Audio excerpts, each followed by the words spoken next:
এক ভাই জানতে চেয়েছেন হিন্দুদের ইসকন সম্পর্কে যদি শায়েখ আমাদেরকে সতর্ক করতেন।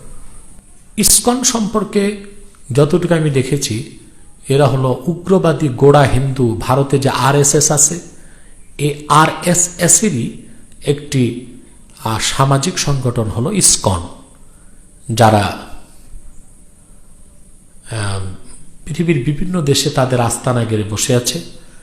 তাদের উদ্দেশ্য হচ্ছে উগ্রবাদী হিন্দুদের উগ্রবাদকে প্রতিষ্ঠা করা এবং গোড়া হিন্দু মতবাদকে সমাজের বিভিন্ন দিকে ছড়িয়ে দেওয়া। তো অত্যন্ত দুঃখজনক, আমাদের বাংলাদেশেও তারা কাজ শুরু করেছে অনেক আগ থেকে। বাংলাদেশের বিভিন্ন এলাকায় ইসকন অনেক মসজিদে ইমামদের উপর হামলা করেছে। আমি প্রশাসনকে বলবো, এখনই ইসকনের ব্যাপারে সঠিক সিদ্ধান্ত নিতে হবে। যদি নেওয়া না হয় তো ইসকন ধীরে ধীরে বাংলাদেশের স্বাধীনতা সার্বভৌমত্বে হাত দেবার চেষ্টা করবে। যেভাবে ভারত লেন্দুব দর্জিকে দালাল বানিয়ে সিকিমের স্বাধীনতা হরণ করেছে, বাংলাদেশকে চাচ্ছে বাংলাদেশের স্বাধীনতা হরণ করে একটি ব্রাহ্মবাদী রাষ্ট্র বাংলাদেশকে বানাতে। যদিও ভারত টুকরা টুকরা হয়ে গেল, বাংলাদেশের স্বাধীনতা বিপন্নের কোনো আশঙ্কা নেই ইনশাআল্লাহ। কারণ সিকিম এক বিষয়, বাংলাদেশ আরেক বিষয়। ৩০ লক্ষ শহীদের রক্তের বিনিময়ে বাংলাদেশ স্বাধীন হয়েছে। লক্ষ লক্ষ আলেম ওলামা এই দেশে জীবিত আছে এবং কিয়ামত পর্যন্ত থাকবে।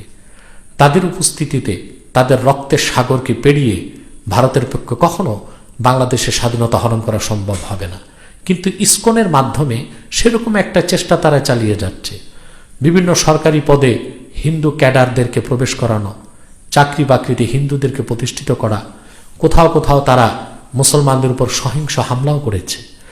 অবশ্যই মুসলমান ধৈর্যের পরিচয় দিচ্ছে, কিন্তু ধৈর্যের ভার যখন ভেঙে যাবে তখন মুসলমানকে কেউ ঠেকিয়ে রাখতে পারবে না। এদের সমস্ত চক্রান্ত ষড়যন্ত্রকেই ধুলার সাথে মিশিয়ে দিবে মুসলমান।